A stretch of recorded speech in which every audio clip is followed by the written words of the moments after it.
Listen to the sea. Beneath its calm surface, the deep remembers.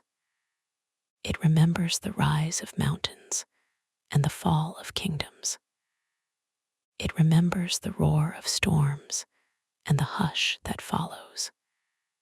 It remembers cities that no longer breathe and names that no longer pass the lips of men.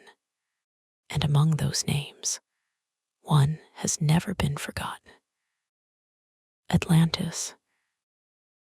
Long ago, before Rome, before Egypt, before the first words were written, there was said to be an island beyond the pillars of Heracles, where the Atlantic meets the endless sky. A realm so vast and radiant that poets called it the crown of the world. Its hills were green as emerald, its harbors filled with white-sailed ships, its towers shone in the morning light like flame upon water. The sons of Poseidon ruled there, half god, half mortal, born of the sea's deep heart. They built a city in perfect rings, each one a circle of harmony. Land, water, land again.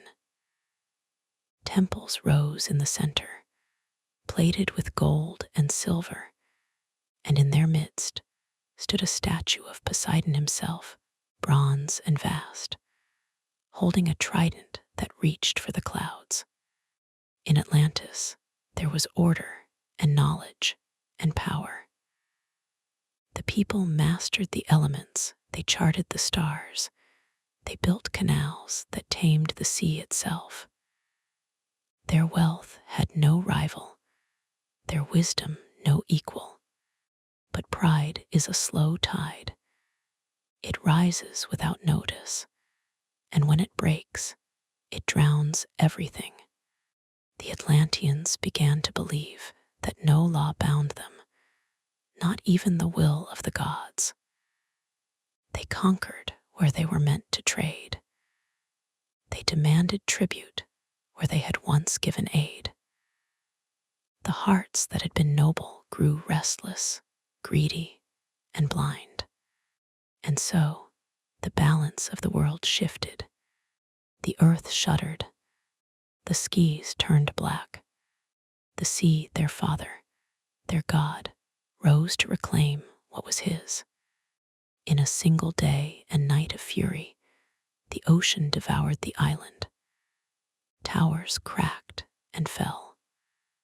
Fires hissed and vanished under waves. The sound of thunder swallowed the voices of an entire world. When dawn came, Atlantis was gone. Only silence remained. Yet stories are like currents. They never truly die. They drift from shore to shore, from age to age, carried by those who still remember. From the philosophers of Greece to the priests of Egypt, from the scribes of medieval monasteries to the dreamers of modern times, the tale endured, reshaped, retold, reborn. Some said Atlantis was a warning, a lesson from the gods about arrogance and decline. Others believed it was a memory, faint but real, of an age before the flood, when humanity walked closer to the divine. Whatever the truth, the legend survived every empire and every skeptic. It became a mirror, reflecting the soul of each generation that heard it.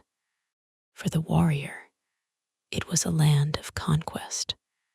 For the philosopher, a parable of justice. For the mystic, a lost Eden. For the scientist, a mystery waiting to be proven.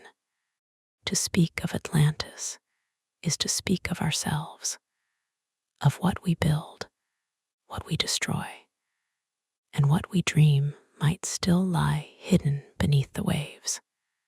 And so tonight, we journey after it, We will walk through the ages, through myth and memory, through ruins and revelation. We will follow Plato, who first gave the story form, the explorers who searched the oceans, the prophets who heard its echo, and the skeptics who demanded proof. Perhaps we will find that Atlantis was never a place, but a pattern, a cycle of greatness and downfall that repeats as surely as the tide. Or perhaps, in some forgotten corner of the sea, the stones of that lost city still rest beneath the silt, waiting for the day the ocean gives them back. The stars are above us, the waves below. The story of Atlantis rises once more from the depths of time. Part 1. The Philosopher and the Lost Empire. The sea has taken many things, ships, cities, names, but it has never taken wonder, for even the deepest silence can be broken by a question. And the greatest question of all began not upon the waves, but in the mind of a man. His name was Plato. He lived in the 5th century before our era, in a city that was both brilliant and broken. Athens, crowned by its marble temples, shone like a lantern of thought in a darkening world. Here, sculptors gave stone the breath of gods, playwrights gave words the shape of destiny, and philosophers tried to map the soul itself. But by Plato's time, the light had begun to flicker. The glory of Athens had dimmed in war. Its democracy, once proud, had betrayed its own ideals. His teacher Socrates, the wisest of men, had been condemned to death by the same city that claimed to love wisdom. Plato had watched him drink the hemlock in silence, the philosopher dying for the crime of asking too many questions. And so Plato turned inward, away from the noise of politics, and into the quiet search for truth. He built his academy, a garden of learning beyond the city walls, where students gathered to think as others prayed, with devotion. There, amid scrolls and shadows, he tried to answer what the world itself seemed to ask. What is justice? What is virtue? What is the fate of civilizations that forget both? To answer, he turned not only to logic, but to story. For myth, he knew, could hold truth as gently as water holds light. In 2 of his dialogues, Timaeus and Critias, he let that light flow into words that would outlast empires. He wrote of a time older than memory, when gods and mortals still shared the same horizon. He wrote of a civilization that rose in perfection and fell in pride. He wrote of Atlantis. He claimed the story was not his own. It had been told, he said, by Solon, the ancient lawgiver of Athens, who had heard it from the priests of Egypt. In the Temple of Sighs, they had shown Solon's sacred records describing an empire beyond the Western Sea, an empire vast and glorious that perished in a single night. O Solon, the high priest had said, you Greeks are but children. You remember no old age of mankind, no floods, no fires that have erased your past. But here we keep the memory of what the world has forgotten. Solon listened, astonished.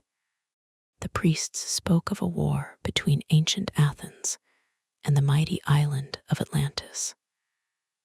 How Athens, guided by virtue, had stood alone against tyranny and prevailed, and how, afterward, both victor and foe had been destroyed by the wrath of nature itself.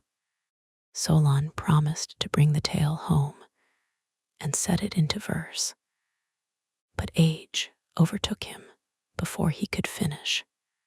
The story passed through his descendants, whispered from generation to generation, until it reached the mind of Plato, and through him, the world.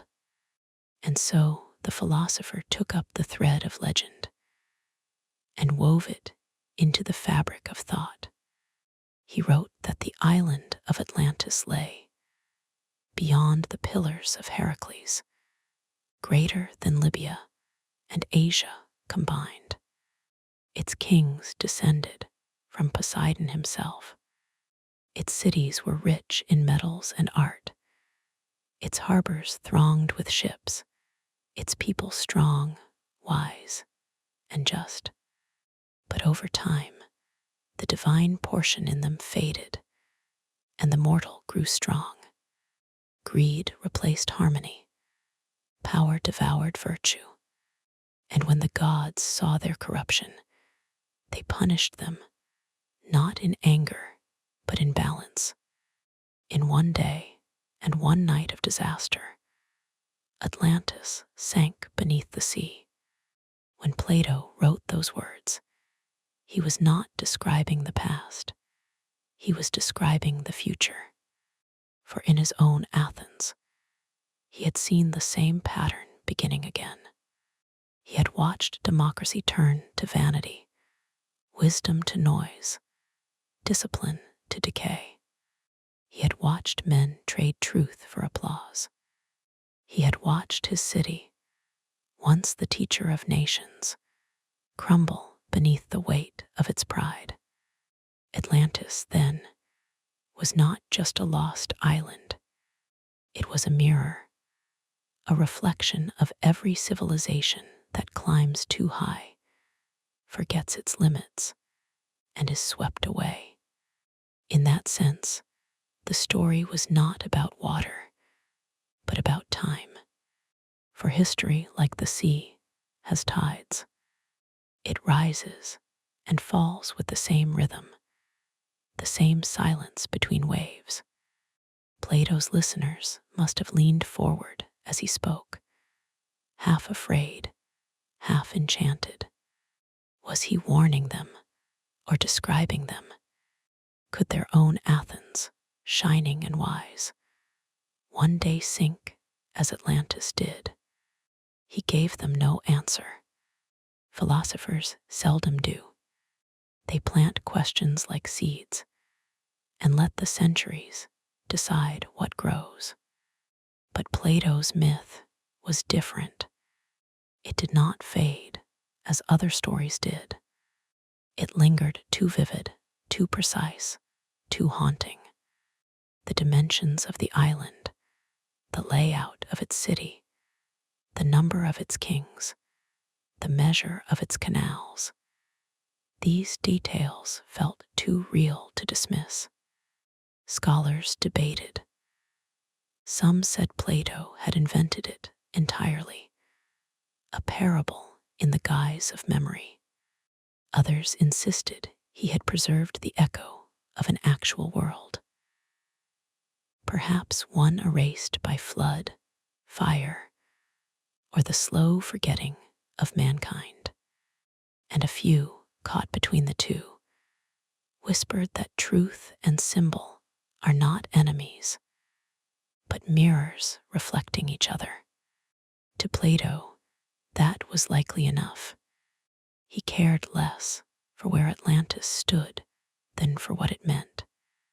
It was the anatomy of civilization itself, born in virtue, consumed by pride, lost in silence.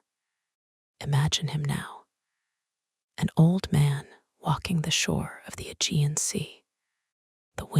tangles his hair. The sand crunches beneath his feet. He gazes at the horizon and sees not distance, but memory, the line where knowledge ends and myth begins. He thinks of Socrates, who had said that wisdom begins with knowing how little we know. He thinks of Athens and how even the greatest city is no safer from ruin than a ship in storm. He whispers to the waves, all things that rise from the sea will one day return to it. In that single sentence lies the spirit of his story, and perhaps of all history. Centuries later, his words would cross the world. They would be copied by monks, translated by scholars, argued by kings, and carried by explorers who sailed into the very ocean where his island was said to lie. Atlantis, once a parable, became a compass. It guided dreamers westward. It fed the hunger that built empires. It turned from warning to promise, from tragedy to hope. And yet, beneath every version, Plato's heartbeat remained, the quiet truth that civilizations are mortal, and wisdom is easily drowned. That is why his myth endures. It is not simply the memory of a lost world, but the reflection of our own. Each age that reads it sees itself upon the surface of the water, sometimes shining, sometimes trembling. To the conqueror, Atlantis is proof that greatness is divine right. To the thinker, it is proof that even divinity decays. To the modern seeker, it is the eternal reminder that knowledge without virtue is the first wave of destruction. And so, though the sea has long since swallowed the island, it has never silenced the question it left behind. Was Atlantis real, or is it merely the shape our longing takes when we imagine a better past? Perhaps it is both. Perhaps every myth is a fossil of truth, pressed by time into symbol. Perhaps Atlantis was not destroyed at all, but transformed from city into story, from stone into idea, from history into mirror. And when we look into that mirror, what we see depends on what we have become. Plato gave the world a mystery without end, one that moves like water, reflecting light, but revealing depth only to those who dive. And even now, more than 2,000 years later, we are still diving. We are still listening for the pulse beneath the waves, still chasing the shimmer of something that might once have been real. For the story of Atlantis is not finished. It begins each time a thinker questions pride, each time a people forgets its gods, each time the sea rises a little higher against the shore. It begins again, here now, as it always has with a philosopher, a question and the endless, remembering sea. Part 2. Ancient Echoes and Possible Inspirations. The legend of Atlantis did not end with Plato's pen. It slipped beyond Athens, carried on parchment and memory, crossing centuries like a traveler who never sleeps. Wherever it went, it found older voices waiting stories that seemed to remember the same loss in different tongues. Long before Greece had named her gods, other peoples had told of worlds drowned and reborn. In the temples of Egypt, the priests spoke of floods that had come not once, but many times, purges of the earth when mankind grew proud. They said that after each destruction, a few survivors rebuilt civilization with what scraps of knowledge they could save. The Nile, they believed, was the river that remembered everything. The measure of seasons, the fall of kingdoms, the tears of the gods themselves. When Plato heard this, he must have felt the stirring of recognition. Had the sea that took Atlantis not done the same, erasing, yet preserving in its depths the shape of what was lost? Across the desert, in the tablets of Mesopotamia, another echo waited. Clay lines spoke of a righteous man named Utnapishtim, warned by the gods to build a ship before the waters rose. The deluge came, endless and dark. When it passed, the world was changed. The tale found new breath in the Hebrew Genesis, where Noah floated above the ruin of mankind, and a rainbow sealed the promise that the flood would not return. Different lands, different names, yet the same rhythm: pride, warning, ruin, renewal. The same tide that Plato heard in the silence of history. To the ancient Hindus, creation itself began with a flood. Their god Vishnu, in the form of a fish, guided the seed of life through storm and darkness to a new dawn. In China, legends told of the great Yu, who tamed the waters when they rose to drown the plains. And in the Americas, half a world Plato never knew. The Maya and the Inca remembered earlier ages destroyed by fire and sea. Everywhere, humanity seemed to recall a time when the ocean reached out and reminded us who was master. Was Plato merely weaving these echoes into a single vision? Or do all those memories point to one forgotten event? A catastrophe so vast it left its imprint on every human tongue. The question drifts through history like mist over the water, the memory of fire and stone. Some scholars turn to the Aegean, to an island called Thera, now Santorini. There, long before Plato's birth, a mountain exploded with the power of the gods. The heart of the island vanished into the sea. The sky turned black for weeks. Ash rained upon Crete, upon Egypt, perhaps even upon the young Greece that would one day tell of Atlantis. When the darkness lifted, the Minoan civilization, master of ships and art, was broken. Its palaces stood empty, its trade route silent. Is it coincidence that Thera's caldera still forms a ring of islands, land, and water in concentric circles, like the city Plato described, or that its people worshipped bulls and built labyrinthine palaces whose frescoes glowed with the color of the sea?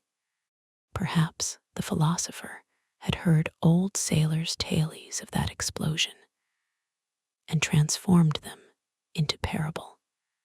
Or perhaps the survivors' stories wandered from island to island until they reached Athens, where Plato gave them immortal shape.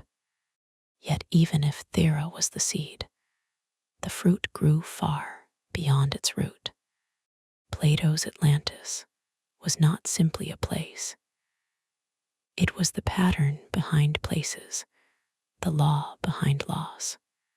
Every civilization that met disaster found itself reflected in his mirror. When volcanoes buried cities in ash, when earthquakes swallowed towns whole, people whispered, Atlantis has fallen again. The science of the sea. In the ages that followed, scholars tried to find reason in the legend. They mapped the ocean floor, traced fault lines, and followed currents like detectives, reading the handwriting of the world. They spoke of tectonic plates, of continents once joined and broken apart, of islands rising from volcanic birth and sinking again into death. Perhaps, they said, Atlantis was a memory of those slow, enormous movements, geological time glimpsed through human eyes. Others turned to the Ice Age, when seas were lower and land connected continents, when the glaciers melted and the waters rose, whole regions vanished. The Doggerland between Britain and Europe, the plains of the Black Sea, the coasts of India and Indonesia, all drowned beneath the returning tide. Could ancient eyes have watched their world disappear, and generations later called it by one name, Atlantis? To the modern scientist, the myth may be only poetry written by erosion and flood. But even science, at its deepest, begins in wonder. And the wonder is the same that moved Plato. He too sought order in chaos, meaning in the rhythm of destruction. For in both geology and myth, the law is identical. Nothing created is permanent, and yet nothing is truly lost. The memory carried by stone. Travel now in the mind to the great ruins of the world, Baalbek, Tiwanaku, Machu Picchu, Göbekli Tepe. Each stands older than it should be, more precise than memory allows. Ancient builders cut granite as if it were clay. They aligned temples to stars long vanished from their positions. Were these the children of forgotten teachers? Echoes of a mother civilization drowned in the sea? Or is that thought itself the echo? Humanity's longing for origins grander than chance. The question lingers in every stone. Archaeologists measure, poets listen. Each hears what the other cannot. The priest and the philosopher. Let us return for a moment to the meeting at Sais. Picture Solon, the Athenian statesman, gray of beard, but keen of eye, standing beneath the columns of the Egyptian temple. Around him burn lamps of perfumed oil. On the walls, hieroglyphs glimmer like constellations. An aged priest unrolls a scroll as fragile as dust and begins to speak. His voice is low, rhythmic, almost like the sea.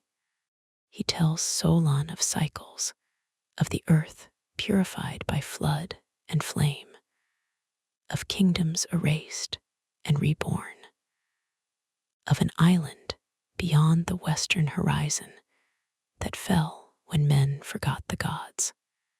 As he speaks, the wind outside shifts. The desert breathes in and out like a sleeping beast. And Solon, listening, feels something deeper than history stir, the weight of all human forgetting. When he returns to Greece, he carries not proof, but presence.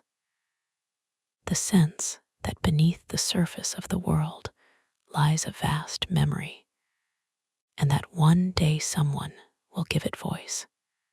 That someone will be Plato, the philosopher's dream. In his dialogues, Plato hides as much as he reveals. He writes of Atlantis as if quoting ancient record, yet fills his story with the logic of morality. To him, the island's fall is not merely physical. It is spiritual entropy, the divine flame smothered by greed. Atlantis is Athens magnified, Greece universalized, humanity mirrored in myth. Still, there are moments when his words grow too vivid for allegory, when his description moves like memory rather than metaphor. The canals measured in exact stadia, the names of kings, the ringed city gleaming in the sun. At such moments, it is as though the philosopher forgets he is teaching and becomes the storyteller he never meant to be. Did he dream the island, or did the island dream through him? The echo beyond time. After Plato's death, the legend wandered freely. Historians copied it, doubters mocked it, believers searched for it. But none could silence it, because it carried something older than fact, the rhythm of loss. The Egyptians had called it Zep Tepi, the first time. The Hebrews, the flood. The Greeks, Atlantis. Each spoke of a world destroyed so another might begin. Each warned that forgetting the sacred invites the sea. Perhaps that is why the story still survives, because beneath the details, the metals, the temples, the kings, lies a single universal truth. Everything we build stands upon the patience of the earth, and the earth has tides. When pride rises too high, the tide returns. When wisdom is neglected, the sea remembers. That is the real Atlantis, not a continent of stone, but the eternal dialogue between creation and collapse. The philosopher saw it clearly. The rest of us still learn it, again and again, each time the waters come. The circle completes, and so the legend, born from myth and memory, stands between two worlds, half history, half warning. It reaches backward to the fires of Thera, forward to every city built on hubris. It binds the floods of Mesopotamia to the earthquakes of the modern age. It whispers the same refrain: remember balance, or the sea will teach it to you again. Plato gave the warning in ink. The earth repeats it in stone. Each tremor, each wave, each ash-dark sky is the philosopher's voice made physical. And still we listen, half in fear, half in fascination. For the legend of Atlantis is not content to rest in books. It moves through time like a pulse beneath the crust of the world. A heartbeat waiting for the next silence between civilizations. And if you listen closely, truly listen, you can still hear it. It sounds like distant surf, like thunder far away, like the breath of the sea remembering. Part 3. The Age of Shadow and Reawakening. When the lamps of the ancient world went out, the story of Atlantis did not die. It sank into silence, a seed beneath the ash, waiting for the sun to rise again. Empires crumbled Libraries burned, languages changed their shape. The scrolls of Plato, written in the measured Greek of philosophers, were copied by trembling hands in monasteries that smelled of smoke and ink. Outside those stone walls, kingdoms fought and vanished. But inside, a few lines survived, lines about an island lost beyond the Western Sea. The Middle Ages were not kind to curiosity. Knowledge had narrowed to theology. The earth itself was treated as parable. Yet even in that darkness, the whisper of Atlantis persisted. Monks who could not imagine continents across the ocean still copied the words describing one. To them, the tale was not geography, but morality, a sermon in disguise. They saw in the drowned island the fate of the city of man, punished for pride. Atlantis became the twin of Babel. Both towers built too high, both struck down by heaven. When they wrote of it, they dipped their pens not in ink, but in fear. For to remember Atlantis was to remember that God's justice waits even for the wise. But stories are rivers. They change their bed, not their course. Beneath sermons and psalms, the old current of wonder still flowed. Sailors heard it first, men who lived between faith and sea spray, who watched the horizon like a moving prayer. They told one another of islands that appeared and vanished, of lights beneath the waves, of bells tolling where no church stood. They called them Antilia, Brazil, Hy-Brasil, St. Brendan's Isle. Each was said to lie somewhere west, past the edge of the maps, places that might have been dreams or memories or both. The sea was full of ghosts, and all of them had Atlantis in their bones, the guardians of memory. In the scriptoria of Europe, parchment after parchment bore the name Plato. Arab translators carried his words eastward to Baghdad and Cordoba, where scholars of the Caliphate read them by lamplight and wondered. To them, Atlantis was not heresy, but puzzle.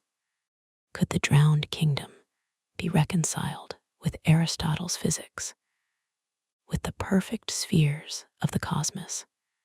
They argued, measured, speculated, and in doing so, kept the flame alive. The legend became a question, hidden inside philosophy. If the world is order, what is the meaning of ruin? If reason rules, why do the elements rebel? In that question, Atlantis continued to breathe. By the 12th century, Europe began to stir. Trade awoke, ships ventured farther, maps grew crowded with possibilities. The edges of parchment curled with drawings of dragons and winds. But beyond those monsters lay temptation. The same western sea that had swallowed Plato's island. And so, while monks prayed for the soul of man, sailors prayed for land. They wanted proof that the ocean had secrets worth dying for. The dreamers of the Renaissance. Then came the Renaissance, the rebirth of light, of questioning, of the human mind remembering its wings. Old manuscripts were pulled from dust. Ancient Greek returned to Europe like a rediscovered language of the gods. When scholars read Plato anew, they stopped trembling and began dreaming. Painters filled their canvases with impossible worlds, cities gleaming beside calm seas, men walking in robes of gold. Philosophers spoke of perfect republics, of knowledge unchained by superstition. Atlantis, once a warning, became a promise. To the thinkers of Florence and Venice, the lost island was not destruction, but potential proof that somewhere, sometime, mankind had achieved harmony between nature and reason. If it had happened once, could it not happen again? They began to speak of utopia, the good place that exists nowhere, and they painted Atlantis upon that invisible map. Libraries whispered of it. Travelers claimed to see its reflection in distant lands, in Spain and Portugal, where ships were being built to pierce the horizon. The legend turned into prophecy. If Atlantis had sunk, perhaps its fragments still waited beyond the ocean. To find them was not just adventure, it was redemption, the crossing of the West. And so the 15th century unfurled its sails. The world that had prayed for salvation now prayed for wind. Caravels left the harbors of Lisbon and Cadiz, their decks creaking under the weight of hope and hunger. Each carried a different faith, but the same question: what lies beyond the sea? Some of those sailors believed they were sailing toward Atlantis. They called the western waters the Sea of Darkness, but in its darkness, they sought the light of lost knowledge. When they reached new continents, lands with mountains of silver and empires of gold, many swore that they had found its survivors. The temples of the Aztecs and Incas, with their terraces and sun-gilded walls, seemed echoes of Plato's city. The very name Antilles on the maps of the Caribbean was born from Antilia, the phantom island that might have been Atlantis in disguise. Europe rejoiced. What had been myth was now geography. But in the fever of discovery, the moral heart of the legend was forgotten again.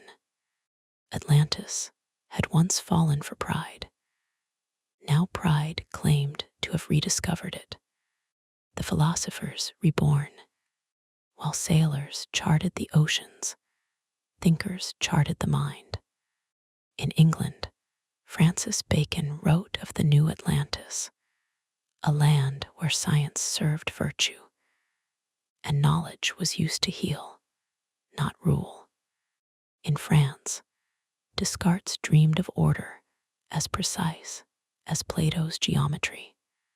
In Germany, mystics whispered that Atlantis was not lost in space, but in spirit, that it sleeps inside the human soul, awaiting awakening. Even the church, once wary, began to weave the island into providence.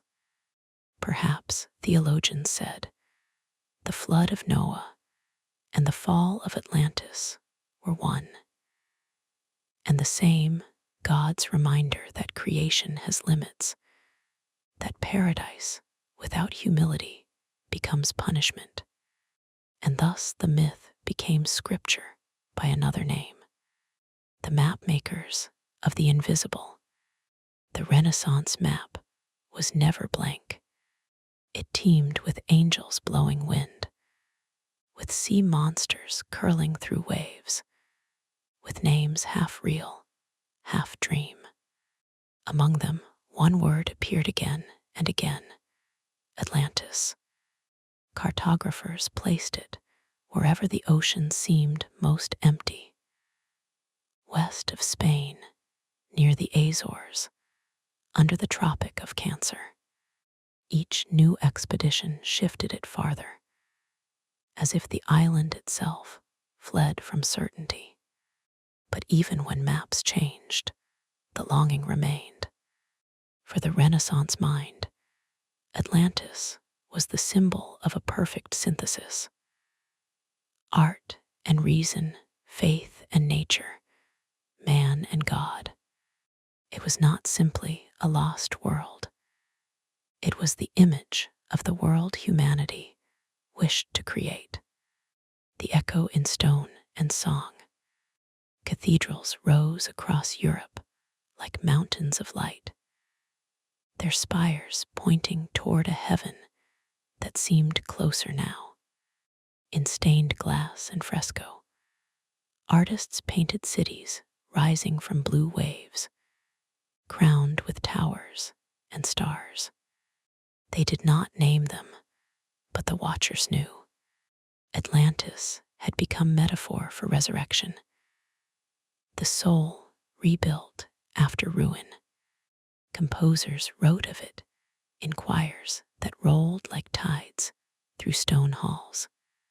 Poets wove its syllables into hymns for discovery, lamentations for loss. Even kings, wrapped in ermine and ambition, used the legend to cloak their empires in destiny. If they conquered the oceans, they said, they were merely reclaiming the inheritance of Atlantis. But the sea never gives back what it has taken. It allows only reflection. Those empires, too, would learn the lesson in time. The thread through the dark. 5,000 years may have passed since Plato's pen, but the pattern remains. Rise, wonder, pride, collapse, remembrance. The Middle Ages cloaked it in faith. The Renaissance draped it in reason. Yet the pulse was unchanged. Each age looked into the water and saw itself, saint, scholar, conqueror, shimmering for a moment before the tide erased it. The philosopher's warning still murmured beneath the music of progress. Every golden age carries within it the shadow of its own ending. Atlantis, ever drowned, ever reborn, is that shadow given name. And so the story moved forward once more, from parchment to print, from legend to obsession. The age of exploration had given the myth new maps. The age of enlightenment would soon give it new questions. But before the next dawn, before telescopes replaced tridents, there would be one last moment of reverence, the breath between wonder and analysis. That moment is the one we stand in now. The hush before a new world is born. The silence in which the sea draws back its curtain. The pause between remembering and knowing. Listen, the ocean still moves beneath all our progress. Its pulse has not changed since Plato dreamed his island. It waits, as it always has, for us to remember what we truly seek, not the coordinates of Atlantis, but the meaning of its fall. Part 4. The Age of Discovery and Enlightenment. The sea has always been a mirror. It reflects not only the sky above it, but the heart that dares to cross it. And in the centuries that followed the Renaissance, men began to see their own reflection upon its surface, curious, restless, and hungry for certainty. They called it the Age of Discovery. But what they truly sought was not land. It was meaning. They had heard the whisper of Atlantis in every tide. Now they wished to touch it, measure it, conquer it, or prove it false. For the age that had once prayed to the ocean was now ready to dissect it. The inheritors of the sea, the 16th century, dawned with the world unfolding like a map. The great ships of Europe, Spain, Portugal, England, France, cut paths through oceans that had once been boundaries of imagination. The Atlantic, once the abyss where Atlantis had drowned, became a highway of empire. Sailors spoke of new islands, some real, some born of cloud and rumor. Every unfamiliar shore was haunted by the same question. Could this be the place? The mountains of Peru, the coasts of Brazil, the jungles of Guyana, all were weighed against Plato's words. The Spanish chroniclers, dazzled by gold and cruelty, looked upon the temples of the New World and saw the echo of a lost age. They wrote that the Inca, the Maya, the Aztec might be the children of Atlantis, scattered by the flood and reborn beneath the sun. The resemblance was seductive. Terraces carved into mountains, canals crossing cities, worship of the sun and sea. Even their myths of gods who came across the water to teach men seemed like Atlantis remembering itself. And so, in the very act of conquest, the dream revived. Every treasure taken, every ruin mapped, was interpreted as evidence.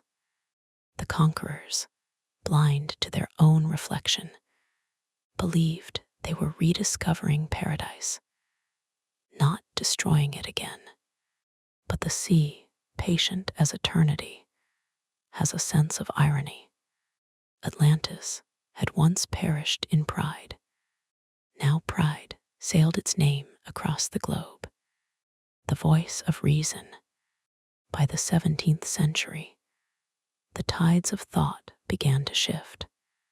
Faith and fear gave way to reason, the new god of the Enlightenment. Men no longer burned incense before idols. They burned midnight oil before telescopes and compasses. They charted stars, dissected fossils, calculated tides. The legend of Atlantis, though ancient, survived this purge of myth, but only by changing its form. No longer was it the dwelling of demigods or punishment of Poseidon. It became a hypothesis, a question of geology, not morality. Scholars wrote with precision instead of passion. They measured Plato's words as if they were coordinates. They compared his description of the island to the maps of the Atlantic, searching for ridges, banks, and shallows where continents might have been. The Azores Plateau, the Mid-Atlantic Ridge, the Caribbean Basin, each became a candidate, each a possible tomb for the legend. Yet, even in their calculations, wonder persisted. The Enlightenment could not destroy the hunger that Plato had awakened. For every skeptic who dismissed the story, another saw in it the shadow of truth, a remnant of memory buried under centuries of reason. The cartographers of wonder, in the candlelit studies of Europe, explorers and philosophers became partners in obsession. The Jesuits, mapping South America, spoke of ancient stone cities hidden in the jungle, covered in moss but aligned to the stars. The English sailing north, reported great plateaus rising from the Atlantic, only to vanish again beneath fog and waves. Each tale fed the dream. Libraries filled with maps marked with faded words. Insula Atlantis, island of the blessed, Poseidonis. Even the most rational of men could not resist writing it somewhere, as if the mind itself required a blank space where mystery could live. And so, the more the world was known, the deeper the unknown seemed to grow. Discovery did not shrink the myth, it magnified it. For every coastline measured, another horizon appeared, and in every new land, humanity saw not strangers, but its own forgotten reflection, echoes of a world that once was, or might yet be again. The thinkers of the Enlightenment. In France, Voltaire dismissed Atlantis with laughter.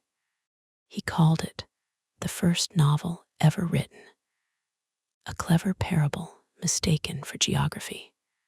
But across Europe, others disagreed. The polymath Athanasius Kircher, Jesuit scholar and master of many arts, studied Plato's text with the zeal of a cartographer of heaven. In 1669, he drew a map, the first map of Atlantis ever made, showing a vast island bridging the Atlantic between Spain and the Americas. He filled it with mountains, rivers, and temples, as if knowledge itself could resurrect the drowned. He wrote, "Here once lay Atlantis, the greatest empire of the world, now swallowed by the sea." To the eyes of his time, it was both science and prayer, an act of reason illuminated by faith, faith strengthened by imagination. In England, Francis Bacon reimagined the lost land in his new Atlantis, not as a ruin, but as an ideal. His Atlantis was an island of enlightenment, ruled by wisdom and science, where men studied the secrets of creation for the good of all. It was no longer a memory of what was lost, but a vision of what could be regained. The fall of Plato's Atlantis had become the foundation for Bacon's, the paradise of knowledge reborn. And so the legend evolved once again, from warning to aspiration, from fall to future, the dawn of science and the persistence of dream. As centuries turned, instruments replaced scrolls. Ships became steel, compasses became sextants. The Enlightenment had given mankind mastery of measurement, but not of humility. Natural philosophers studied fossils of sea creatures found on mountain tops and wondered, had the world truly shifted, sunk, risen again? Was the ocean itself capable of erasing entire continents, only to lift others from its depths? Their findings gave the myth new breath. Atlantis was no longer divine punishment. It was natural law. The earth moved, the sea claimed, the cycle continued. Even skeptics, peering through microscopes, began to sound like poets. The German polymath Leibniz suggested that ancient cataclysms might have destroyed lands now hidden below the waves. Others proposed that humanity's oldest stories, from Noah to Deucalion to Atlantis, were the fragmented memory of these geological revolutions. The flood, once moral, became material, but its meaning did not fade, for even as they reasoned, men dreamed.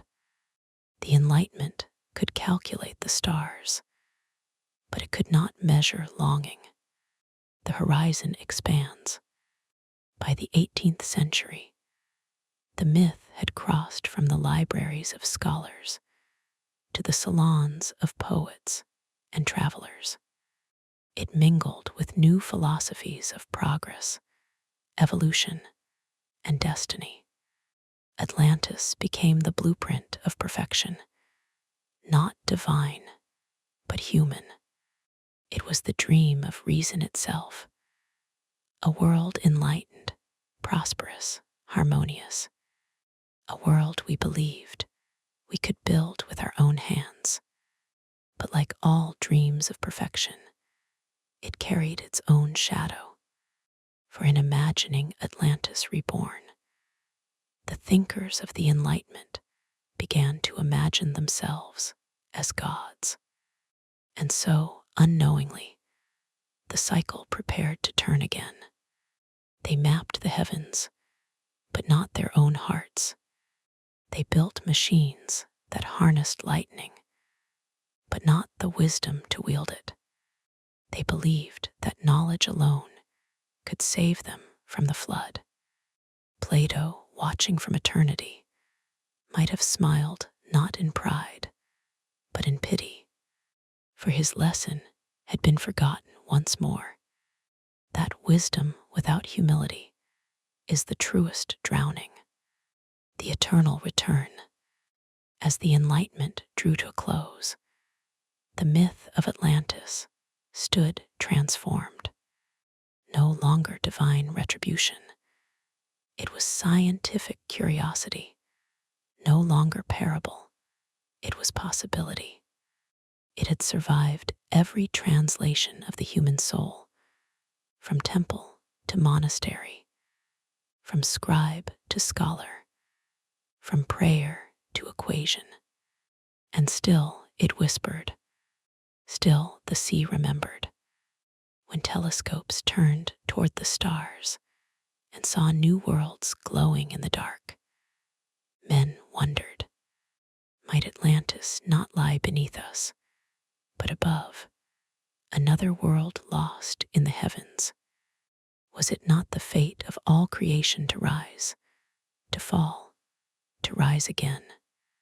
The philosopher's island had become a cosmic metaphor, its meaning stretched as wide as the universe itself. And yet, through all this expansion, one truth remained unchanged. Atlantis was not about where we have been, but what we might become, again and again, until we learn. For every age that claims enlightenment must first face its shadow, and every shadow in time will be reclaimed by the sea. Part 5.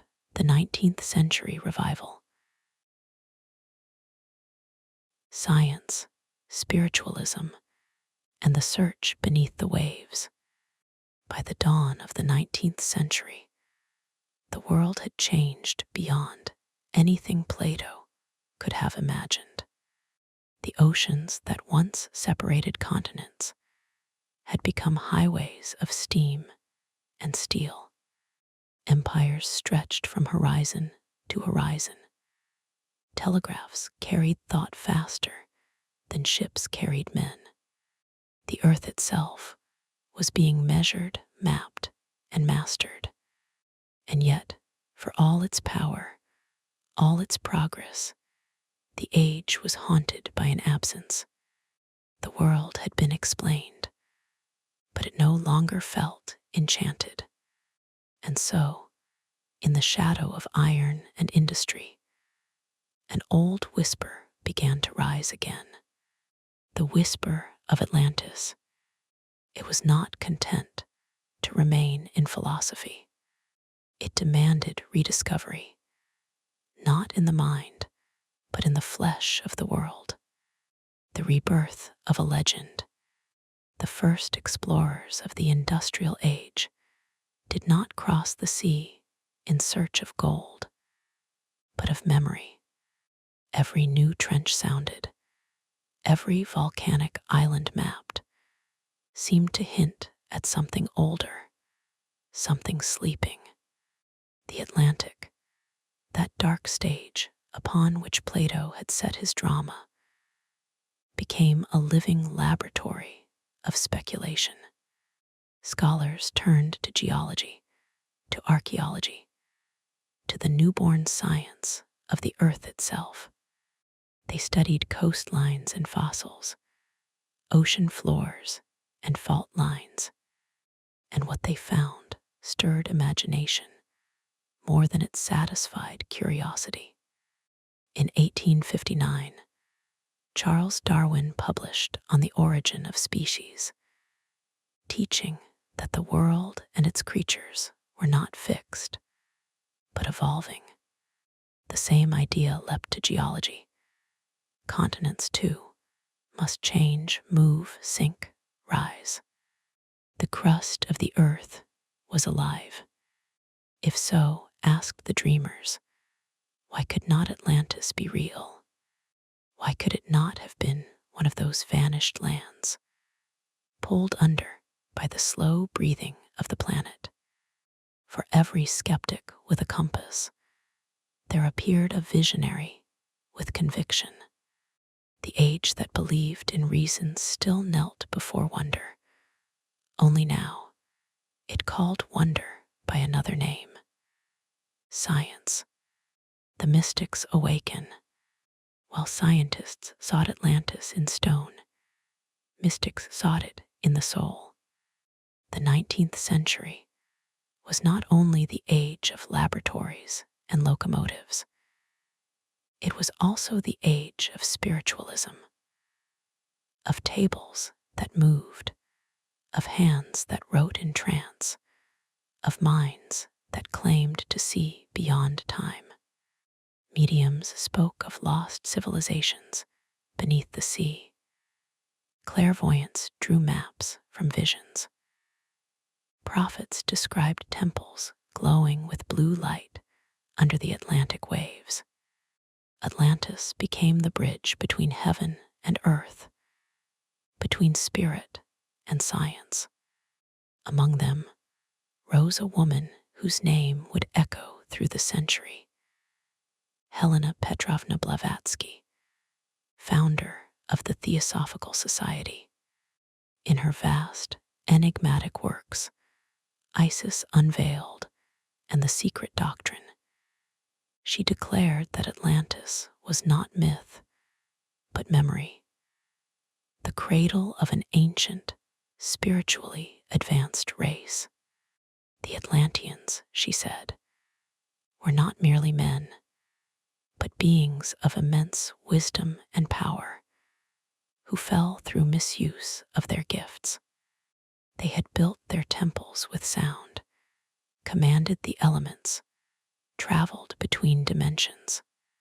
When they turned their power to pride, the earth itself rose to wash them away. Her followers believed. They saw in the story the echo of a cosmic pattern, evolution not of flesh, but of spirit. To them, Atlantis was not history lost, but destiny forgotten. Thus the myth divided. Science sought its stones, mysticism sought its soul, and both, in their own way, gave it new life. The ocean reveals its voice. In 1872, the British ship HMS Challenger set sail on the first great scientific expedition of the deep sea. Its mission, to measure, to map, to know the unknown. The crew dropped weighted lines into the dark and brought back mud and coral from depths never touched by sunlight. When they charted their data, they found something extraordinary. a vast ridge running down the center of the Atlantic Ocean, a mountain range beneath the waves. To the cautious geologists, it was an interesting discovery.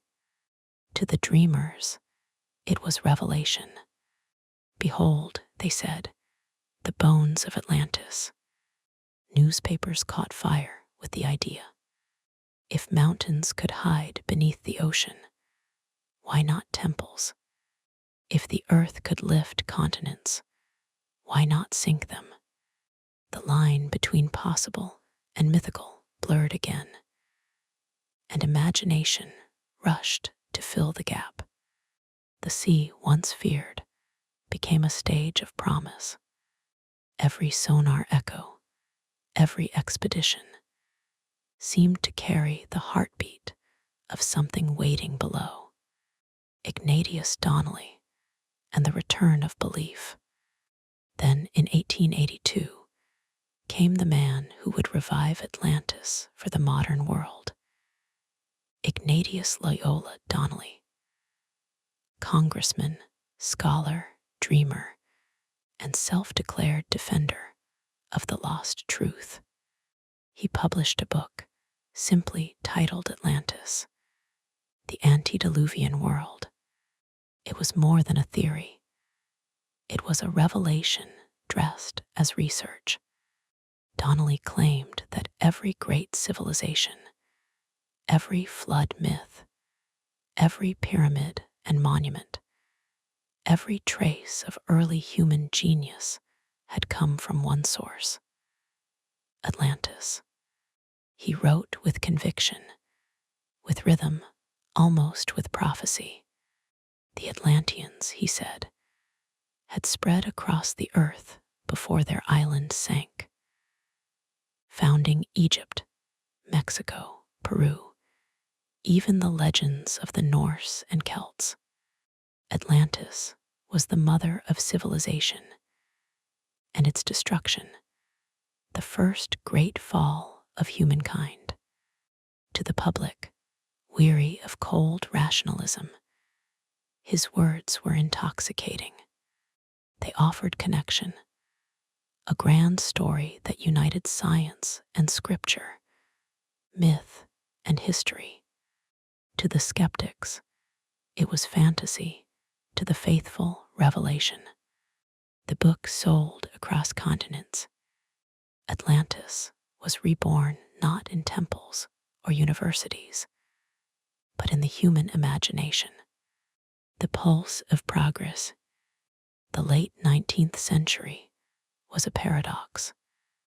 Men built machines that could fly. They split atoms of knowledge open like seeds. And yet, they also gathered in candlelit parlors to speak with ghosts. They believed in evolution and eternity, in reason and revelation. And at the meeting point of those contradictions, Atlantis stood, both symbol and question. In the electric hum of the age, the legend took on new shapes. Writers turned it into allegory. Painters filled their canvases with shining domes beneath the waves. Composers wrote symphonies that swelled like tides. Atlantis had become not a place, but a feeling, the ache of memory for something the soul still recognized, even if the mind could not name it. The scientists measured the ocean floor. The mystics measured the inner world. Between them stretched a gulf as wide as the Atlantic itself. And in that gulf, the legend thrived. The new faith in the unknown. Toward the century's end, the world trembled between certainty and mystery. Electric light banished the night, but could not banish wonder. Submarines prowled the deep. Microscopes revealed the unseen. Each discovery, rather than silencing the myth, seemed to confirm it. for every secret revealed, 10 more stirred beneath the surface. Atlantis, once a warning, became a promise again, a symbol of what humankind might recover if it could only look deep enough, both within and without. It was science's lost twin, the dream that reason could not quite extinguish. And as the century drew to a close, its shadow stretched forward. Soon, the machines of the 20th century would dive deeper than ever before. Soon, the world would go to war, and once again, the ocean would claim the pride of men. But for now, in the age of steam and spirit, Atlantis was alive, breathing through the hum of invention and the whisper of science, a ghost straddling two worlds. The philosophers had written it, the explorers had sought it, the mystics had dreamed it, the scientists had measured its grave, and still the sea refused to give an answer. It only murmured, as it always had, "Remember." Part 6. The 20th Century and the Age of Technology. From exploration to myth reborn, the 20th century began with thunder. It was the sound of engines, of trains and propellers, of a new kind of power. Humanity had learned to conquer distance, to pierce the clouds, to dive beneath the waves. The dream of mastery that had once doomed Atlantis was being lived again, not in myth, but in metal. And beneath that iron sky, the old legends stirred.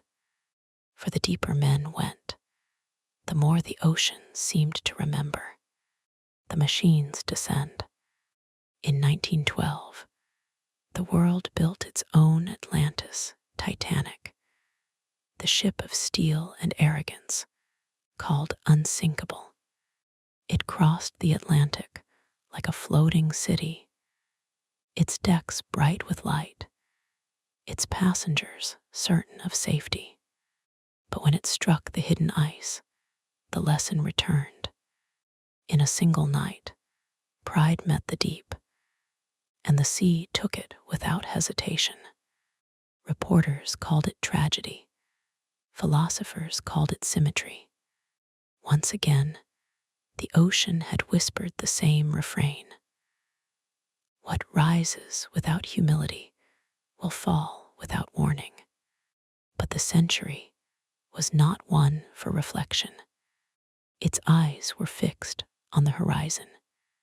Invention marched forward, relentless. Submarines began to move through the darkness, once reserved for dreams. Men who had once feared the deep now hunted within it. During the world wars, fleets vanished beneath the Atlantic like offerings to the god of the sea. When the waters cleared, what remained was silence, and the old question waiting. If the ocean could hide so much destruction, what else might it conceal? Could Plato's island still sleep somewhere beneath those black depths? Untouched by time, surrounded by the ghosts of newer wrecks, the seekers of the deep. When peace returned, explorers came, not with tridents or faith, but with sonar and steel. The sea floor was mapped for the first time in detail. Machines sent pings into darkness, listening for echoes from a world we had never truly known. In 1949, scientists discovered the Mid-Atlantic Ridge, a vast mountain chain running from Iceland to the Southern Ocean. Its peaks and valleys stretched like the spine of a sunken continent. To the geologists, it was proof of tectonics. To the dreamers, it was confirmation. Newspapers revived the word Atlantis, as if it had been waiting centuries for print again. The modern mind, armed with data, still reached instinctively for myth. We had machines that could dive a mile beneath the waves, and still we looked for the city of the gods, Edgar Cayce and the prophets of the New World. In the 1930s, before the age of sonar, there had come another kind of explorer, not of oceans, but of consciousness. His name was Edgar Cayce, the sleeping prophet. In trance, he spoke of Atlantis as though remembering it himself. He claimed it was real, a vast empire destroyed 12,000 years ago, scattered into fragments that would one day rise again. He named its survivors: Egypt, the Yucatan, the Andes. He said its temples would be found near the Bahamas, beneath the waters of Bimini. His words spread like wildfire across a world hungry for mystery. For some, Cayce's prophecies were faith reborn, for others, fantasy. But his voice gave Atlantis new direction, not backward into memory, but forward into destiny. In 1968, divers off Bimini discovered strange rectangular stones beneath the clear Caribbean water, a formation that seemed too deliberate to be nature's work. Photographs of the so-called Bimini Road circled the world. The prophecy seemed fulfilled.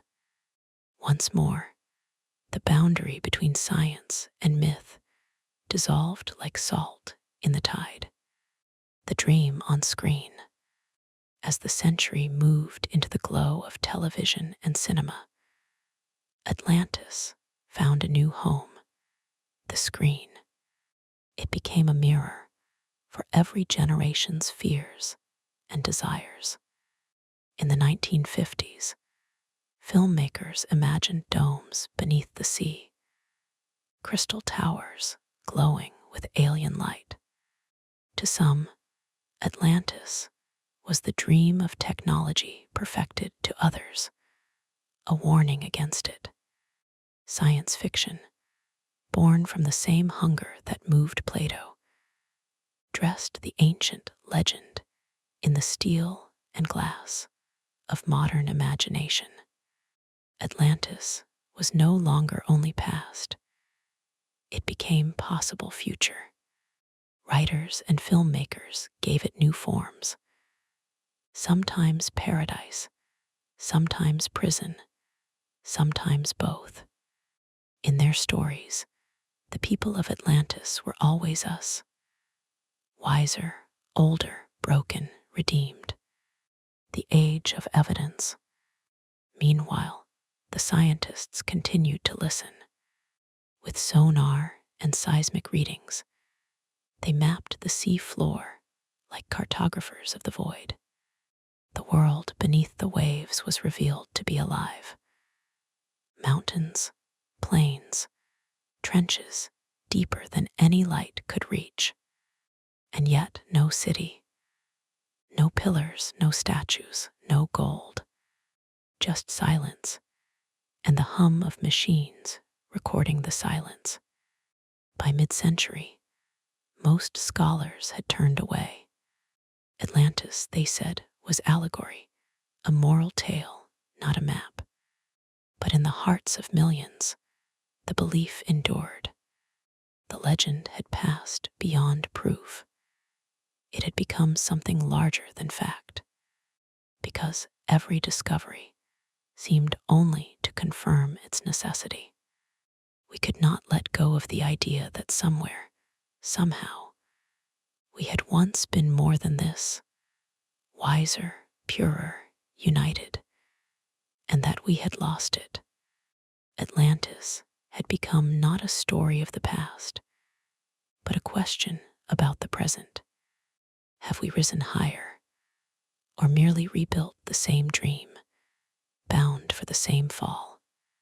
The poets of progress, the 20th century, gave us miracles: airplanes, vaccines, electricity, the moon.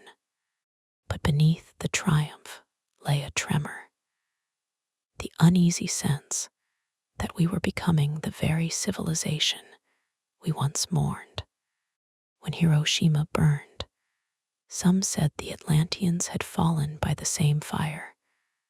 Knowledge without wisdom, creation without conscience. The nuclear age turned the myth into metaphor again.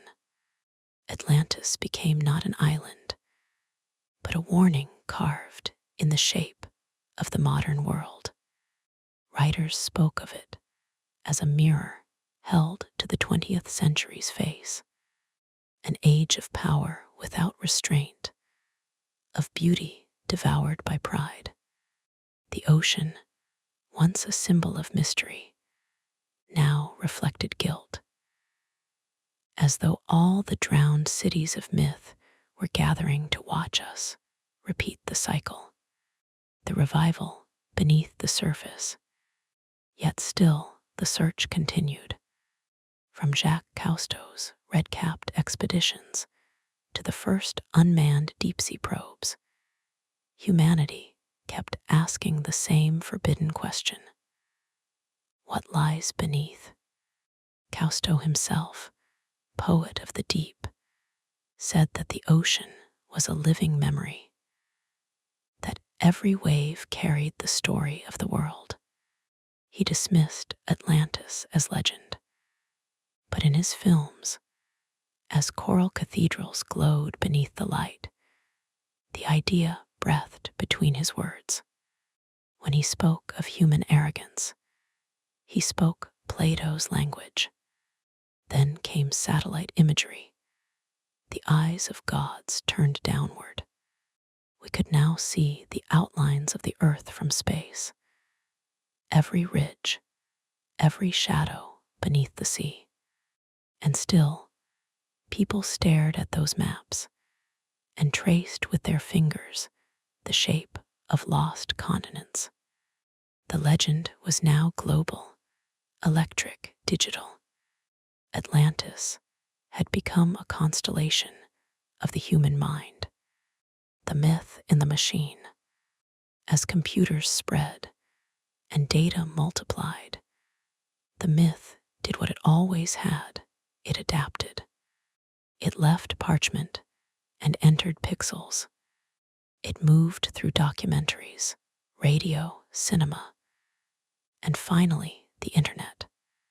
Atlantis became a digital ghost, reborn in every new medium of human communication. In chat rooms and forums, researchers, believers, and wanderers shared photographs of strange formations, ancient maps, and sonar images that might show roads, walls, or the outlines of harbors long submerged. Some claimed proof, others mocked, but the debate itself was the proof that wonder, once awakened, never dies. For in every argument about Atlantis, what we are really debating is ourselves. Do we still believe that humanity once lived in balance? Or have we accepted that progress must always come with loss? Do we remember that wisdom must rise before power?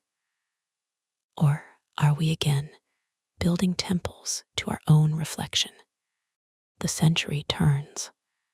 As the 20th century drew to its close, a strange reconciliation emerged. Scientists, once the harshest skeptics, began to speak again of sunken worlds, not of Plato's island, perhaps, but of the many lost cities swallowed by the sea.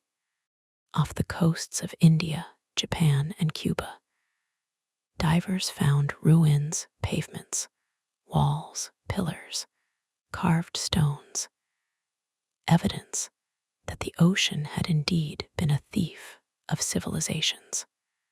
And so, the myth circled back into history. Atlantis was no longer impossible. It was inevitable, for the sea, in its vast memory, keeps nothing and forgets nothing. And as humanity stood at the edge of a new millennium, surrounded by satellites and circuits, the old question remained. Not where was Atlantis, but what have we done with what we've learned since it fell? The story had outlived its need for proof. It had become the conscience of progress, the whisper beneath every new invention, the echo behind every triumph.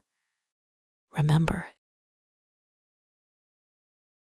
Part 7, Atlantis in the Modern Mind. Symbol, science, and spiritual memory. The 20th century ended as it had begun, with noise and light.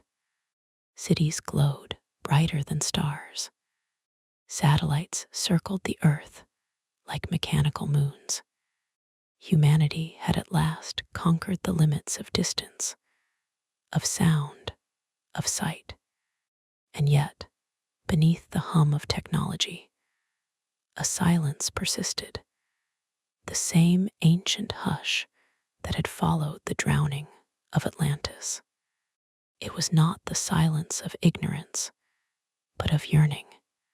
For all the world's progress, we had not answered the oldest question. What does it mean to lose paradise and remember it? The myth enters the mind. In the new century of psychology and dream, Atlantis migrated again, from ocean to consciousness. The sea that once covered it became the human unconscious, vast, dark, filled with forgotten continents of memory. The psychoanalyst Carl Jung spoke of archetypes, the ancient patterns that live beneath reason, the mother, the hero, the shadow, the lost world. He said myths are not lies. They are languages through which the soul explains itself. Atlantis, to Jung, was not a ruin in the Atlantic, but an image rising from the collective depths, the memory of wholeness before the fall, of harmony before division. In dreams and paintings, the city reappeared, shining, half-remembered, unreachable. It was no longer geography, but psychology. The hidden order that once existed inside us and that modern life had drowned. When the astronauts looked down from orbit and saw the blue planet turning below, they too spoke like mystics. They said the Earth itself looked like Atlantis, an island of light and water, fragile, beautiful, finite. For a moment, the myth and the world became one. The age of Aquarius, the 1960s and 70s, brought rebellion, revelation, and return. Old religions crumbled, new ones shimmered in their place. Humanity, tired of wars and walls, began to seek again the wisdom it had buried. From California to Kathmandu, seekers spoke of energies, chakras, cosmic memory. Atlantis became their symbol, the civilization that had mastered both matter and spirit, then lost both through imbalance. They said we were its descendants, living through the echo of its fall. To heal the planet, we must heal the memory. Books filled with crystals and channeling, meditation, and mystic geometry. Atlantis was drawn in circles of light, pyramids of color, temples vibrating with sound. Skeptics laughed, but believers listened, for beneath the glitter of imagination lay the simple human wish to reconnect, to remember harmony. In the music of the age, flutes, synths, voices soaked in reverb, you can still hear the echo, a longing for a home beneath the waves, for a wisdom older than civilization. The myth had slipped its historian's grasp and entered the bloodstream of culture. The scientist returns. While seekers gazed inward, scientists gazed deeper than ever outward. New submersibles, Alvin, Trieste, Mir, descended to the black pressure of the abyss. They found hydrothermal vents, volcanoes, entire ecosystems thriving without sunlight. Life, it seemed, could exist even in eternal night. If such wonders lived there, could not memory live there too? In the 1990s, oceanographers discovered that the sea floor was younger than continents, constantly born, constantly dying. The crust of the earth moved like a heartbeat. Oceans opened and closed like lungs. Atlantis, they said, could be the dream of that rhythm. The planet remembering its own motion through human myth. Satellite imaging revealed the scars of ancient floods. Sonar mapped underwater ruins off India, Japan, Cuba. Cities older than written history. None matched Plato exactly, yet all whispered the same truth, that the line between land and sea is never final, and that memory, like tide, always returns. Even the planetologists who studied Mars and Europa used the word Atlantis to name regions and ridges. The myth had migrated from ocean to stars. Wherever humanity looked for lost worlds, the old name followed, like a signature written in our collective DNA. The digital sea. Then came the internet, a new ocean, invisible but infinite. In it, myths no longer needed storytellers. They told themselves. Atlantis surfaced in pixels, in online maps, in forums that stretched across continents. People who would never meet shared fragments of evidence, sonar images, coordinates, dreams. Some spoke of ancient aliens, others of time travel, others of human cycles repeating forever. The details changed, but the pulse remained the same. The conviction that somewhere, beneath all this noise, lies the memory of perfection. In digital spaces, Atlantis became the first global myth, not belonging to any nation, faith, or age. It belonged to everyone who felt that progress had cost something invisible. It became the emblem of nostalgia for wisdom, for balance, for beauty unscarred by greed. We had conquered the external world, but the inner one, the world Atlantis symbolized, still waited to be rediscovered. The artists of memory, painters returned to the legend with new colors. They no longer depicted marble temples or chariots of Poseidon, but luminous cities floating in blue mist, skyscrapers dissolving into coral, humanity dissolving into light.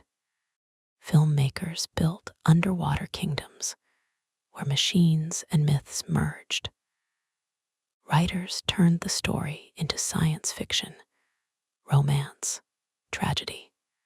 Every medium became a vessel, every retelling a reflection of its time. In the wake of world wars and environmental ruin, artists began to treat Atlantis not as dream, but as conscience. It became the metaphor for a planet drowning in its own creation. The ecological Atlantis, the technological Atlantis. The ocean was no longer punishment. It was warning. It was the mirror held before civilization saying, "You have built too much and listened too little." The philosophers of the soul.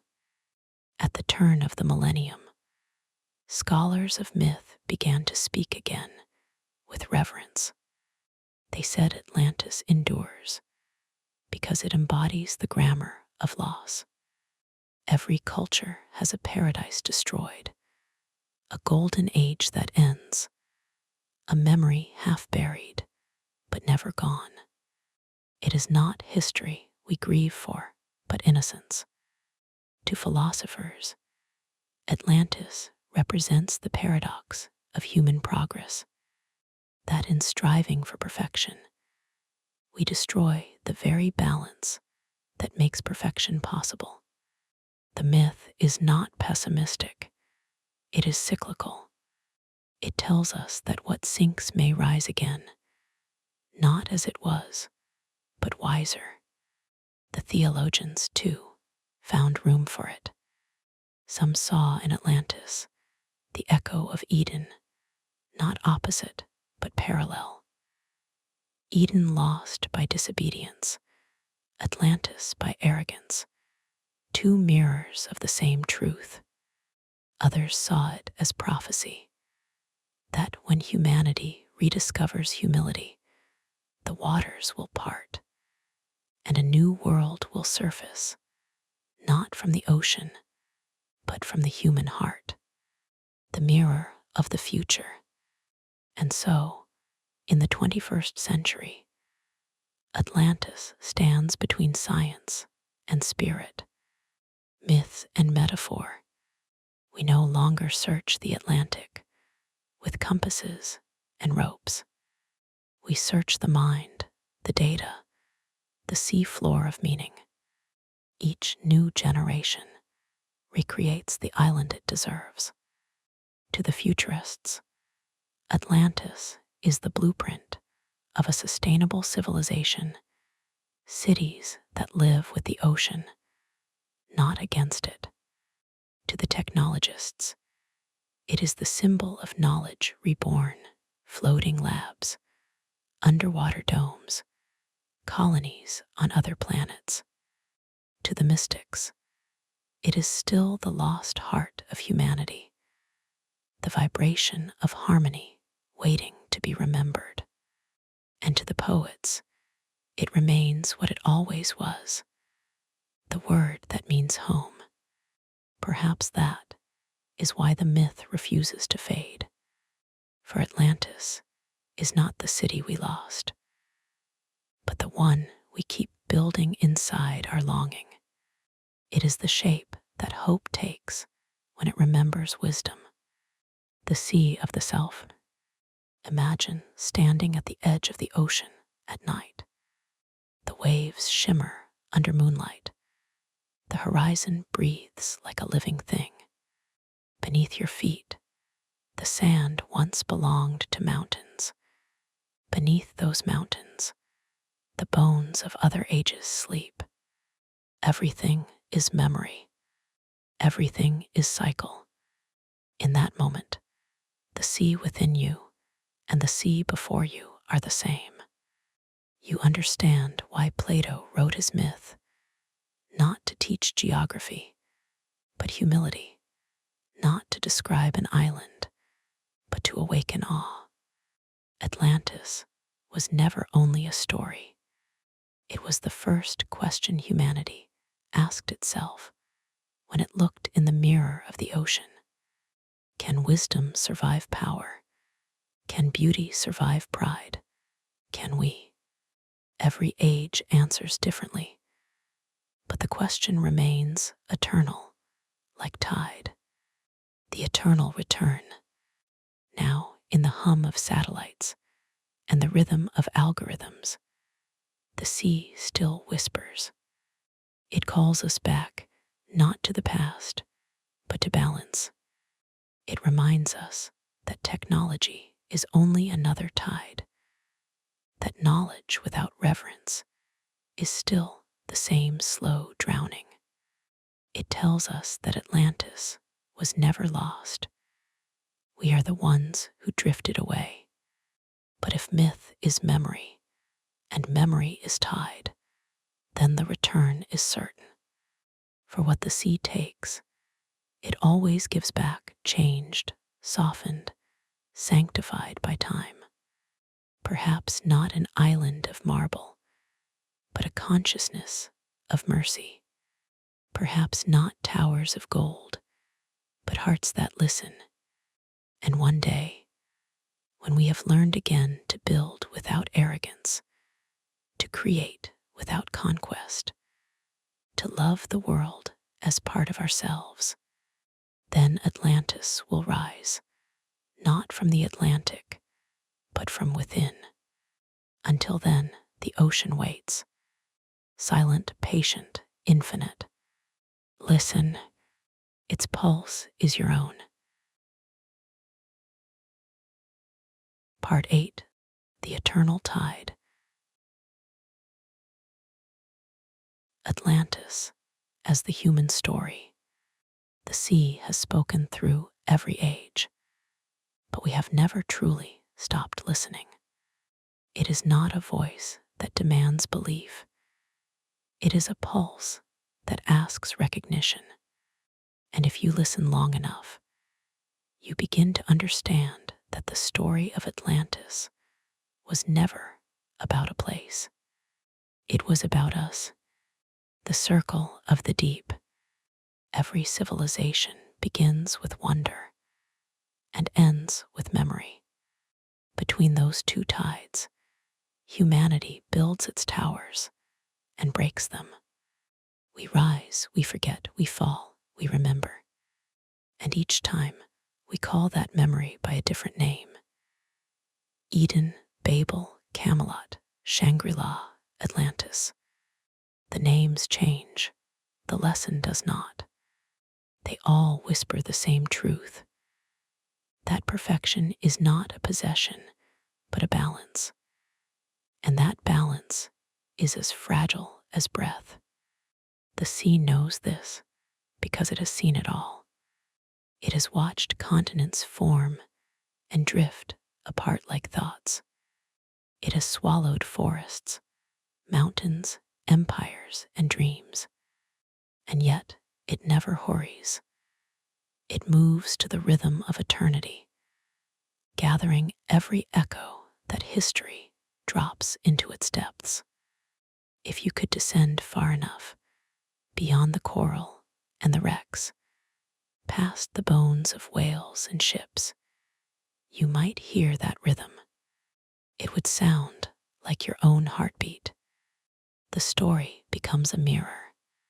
In the modern world, Atlantis lives in every discipline. In science, as the search for origins. In psychology, as the archetype of the lost self. In philosophy, as the question of virtue. In art, as the longing for harmony. In spirituality, as the memory of unity. The myth has outlived its geography. It has become a mirror large enough for the whole species. When we look into it, we see our reflection, brilliant, reckless, wounded, divine. For Atlantis is not the tragedy of gods. It is the tragedy of potential. It tells us that knowledge without wisdom becomes noise, that power without purpose becomes storm. It reminds us that every golden age carries its own darkness within it, like night hidden in the heart of day. And yet the story does not end in despair. It ends as the sea does, in renewal. Every fall is a preparation for rising. Every silence, a gathering of sound. Every flood, a cleansing of vision. The song of the ages. Listen, Sumer once ruled between two rivers. Egypt built in stone to defy time. Greece discovered the mind. Rome spread its roads across the earth. All fell, all were remembered. All live again in the language, in the laws, in the pulse of thought. Atlantis is simply the name we give to this rhythm, the eternal music of creation and forgetting. Somewhere within us, we remember building temples to the sea. We remember listening to wind as if it were instruction. We remember knowing that the stars and our hearts moved to the same geometry. That memory is not superstition. It is heritage. It is the part of us that refuses to believe that chaos is final. The science of reverence. Even now, as telescopes stare across billions of years, the myth still whispers behind the equations. Every discovery, a new exoplanet, a new galaxy, carries the same unspoken question. Are we alone? Or have we been here before in another form, in another tide?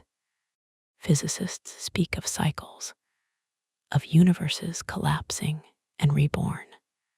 Geologists speak of continents that rise and sink. Biologists speak of extinction and evolution intertwined. All of them, knowingly or not, are repeating the parable of Atlantis, the pattern of loss and renewal written into nature itself. For the universe, too, has its floods, waves of fire, waves of time, and still it remembers. Perhaps that is why the myth endures, because it is not only human, it is cosmic. It is the law of balance, wearing a crown of story. The poets of the future look ahead, beyond our present century. Cities of glass cling to shorelines that tremble under rising seas. Satellites blink like constellations that have learned electricity. The ocean climbs its walls, inch by inch, whispering the same old warning. If Atlantis was prophecy, it is speaking now. But prophecy is not punishment. It is invitation. It asks us to build differently, not against nature, but with it. To replace conquest with communion. To remember that intelligence without compassion is only another flood. Perhaps the new Atlanteans are already here, not a race of gods, but of guardians, architects of balance, builders of light instead of empire. They stand in laboratories, in coral farms, in classrooms, in silence before the sea. They understand that redemption is not recovery of what was lost, but creation of what was learned. The memory beneath the waves. Close your eyes and imagine the ocean floor. Darkness, yes, but not absence. Faint glimmers drift, the slow pulse of jellyfish, the shimmer of sediment, the whisper of currents against stone. There, buried beneath centuries of forgetting, lie the outlines of stories, broken statues, worn steps, fragments of song. If you listen, you might hear the last breath of an Atlantean priest, the laughter of a child chasing reflections in the water, the final prayer of a queen watching her city sink, and beneath it all, the vow of the sea to remember. Those sounds are not gone. They have become the music of waves. Every shore you stand upon hums with them. Every tide that touches your feet carries a syllable of their names. The human tide. We are not separate from that rhythm. We are the continuation of Atlantis. The same will, the same wonder, the same risk. Each generation believes itself immortal. Each must learn humility. Each builds towers. Each must learn how to rebuild when the towers fall. Atlantis is the education of the species. We are still students in its endless classroom. To be human is to live between the flood and the memory, to rise, to forget, to remember again. Our task is not to find the lost city, but to understand the pattern it represents, to live within it consciously, gracefully, gratefully. The return, perhaps one day, when the world grows quiet again, when the last engines rest and the last data stream falls silent, the sea will rise gently, not to punish, but to renew. And in that rising, the old world will breathe once more. We will not see temples of gold, but reefs glowing with life. We will not hear hymns of conquest, but songs of harmony. The new Atlantis will not belong to gods or kings. It will belong to the earth itself, to every creature that remembers how to live in rhythm with its source. And when that day comes, we will know that the myth was never warning alone, but promise, that destruction was never ending, but cleansing, that beneath every fall waits the possibility of grace. The voice of the sea. Now, at the end of our long voyage, stand again at the shore. The stars are above you, the waves below. The wind moves through your hair like the breath of time itself. Everything that ever lived is speaking at once, through salt, through sound, through silence. Listen, the sea is not asking you to believe in Atlantis. It is asking you to remember who you are. You are the child of the same water that once bore the lost city. You are the echo of its wisdom, the repetition of its mistake, the possibility of its redemption. When you breathe, the ocean breathes through you. When you learn, the island rises a little higher. When you love, the flood recedes. So walk to the edge of the tide. Let the water touch your hands. In that touch is the entire story: creation, loss, memory, return. The eternal tide. Atlantis was never destroyed. It became us. Epilogue. The last light of Atlantis. The sea is quiet now. The storm has passed. The voices are gone. And only the rhythm of water remains, eternal, patient, unhurried.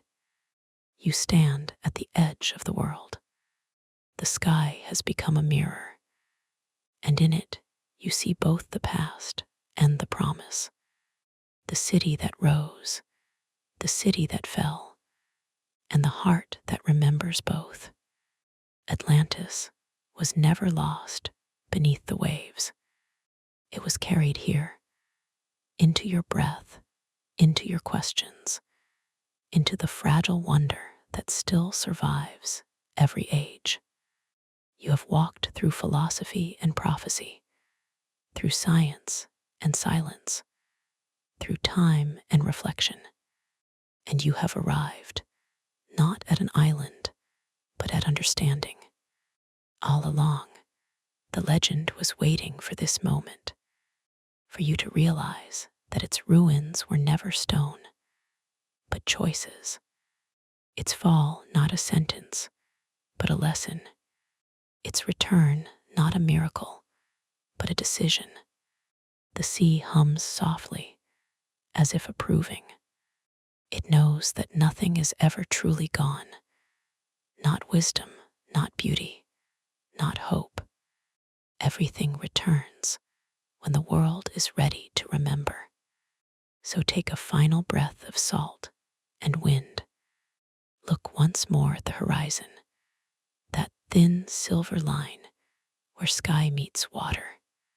Beyond it lies no secret continent, no sunken temple, no perfect world, only the reflection of the one you can still build. For the story of Atlantis was never about the end.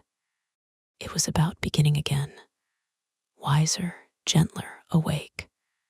And when the waves fade and the stars reclaim the sky, you will hear it faint, endless, familiar.